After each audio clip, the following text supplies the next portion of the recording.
Poole watches a video transmission of his family and friends gathered to sing him happy birthday.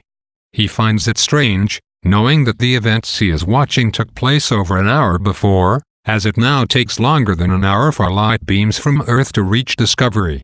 Hal interrupts to let Poole know that the A-35 component of the ship may malfunction within 72 hours and to recommend making a trip outside the ship to replace it with a spare. Poole radios to Earth to inform them of his plans. The control center confirms and asks him to prepare a brief statement to be released to the media. Poole and Bowman make a brief videotape explaining that the A-35 keeps the ship's antenna fixed on Earth to allow for radio transmissions and that replacing it should be a routine operation. Poole carefully dons a pressure suit and boards one of the extravehicular capsules in order to step outside the ship and replace the defective part. After careful manipulation and much patience, he successfully replaces the part and returns to Discovery. Unfortunately, not all was well. Bowman ran diagnostic tests on the A-35 unit that Poole had replaced and reports to Poole that it is actually fully functional. Before they resolve how to handle the situation, a transmission from Earth arrives. Mission Control confirms that the A-35 they replaced is fully functional and suggests that the problem may lie in Hal. They are to monitor Hal closely for further odd behavior. At worst, they will have to shut down Hal and hand over monitoring control of the ship to the computers at Mission Control. Soon after, Hal reports that the newly installed A-35 is set to fail within 24 hours. Bowman, who is in control of the ship at this time, asks Hal how this is possible. Hal responds that he is unsure why the unit is faulty, but certain that he is correct about the impending malfunction. Hours later, they receive a video transmission from the chief programmer at Mission Control. He says that Hal is incorrect about the A-35 unit. Hal is malfunctioning and ship control must be handed over to the computers on Earth.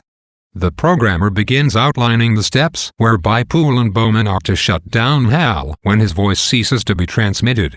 An alert signal sounds and Hal reports that the A-35 unit has failed. Bowman apologizes to Hal for suspecting that he had been wrong, and Hal asks if Bowman once again has complete confidence in him.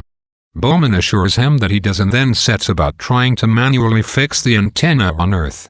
This fails and the two men are left wondering how to re-establish contact with Earth. The narrator gives a lengthy description of Poole, as he is replacing the A-35 unit.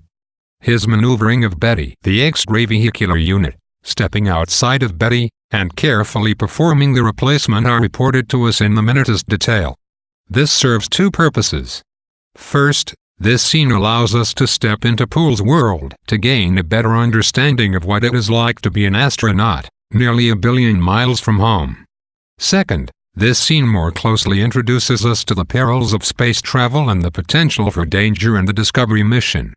And awareness of the complexities involved in even the most mundane action and the potential destructiveness of the smallest mistake lay the foundations for the reader to fully appreciate the magnitude of Hal's later malfunctioning. In a work of science fiction, the importance of giving the reader enough detail should not be underestimated. In entering a highly fictionalized world, the reader needs more detail to feel at home and comfortable. After all, we cannot make the same assumptions about this world as we would make in reading a story set in contemporary America. Clarke makes his world seem more natural not simply by giving us details about it, but also in keeping those details not too detached from reality.